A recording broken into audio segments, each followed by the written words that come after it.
Hello, আসসালামু আলাইকুম everyone. এখন ভিডিওতে একটা ব্রিজ দেখা যাচ্ছে। এটা হচ্ছে যে কোসিয়াস্কো ব্রিজ।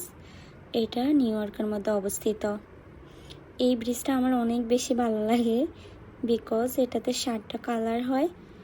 রাতের বেলা আরও বেশি অ্যাট্রাকটিভ লাগে দেখতে।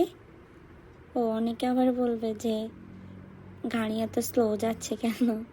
অ্যাকচুয়ালি আমি বলছি যে একটু স্লোলি ড্রাইভ করতে, কারণ আমি ব্রিজটা ভিডিও করব। সো ব্রিজের সাথে পাশাপাশি সানসেট দেখা যাচ্ছে। দুটোই ভালো লাগে আমার দুটোই খুবই ভালো লাগার জিনিস। নিউ ইয়র্কের মধ্যে এরকম আরও অনেকগুলো ব্রিজ আছে, like Manhattan bridge, Brooklyn bridge. সবগুলোর মধ্যে আমার কাছে কোসিয়াস্কো ব্রিজটাই বেশি ভালো লাগে বিকজ এটা কালার চেঞ্জ হয়। রাত্রের বেলা আরও বেশি অ্যাট্রাকটিভ অ্যান্ড অ্যামেজিং লাগে দেখতে। বাই।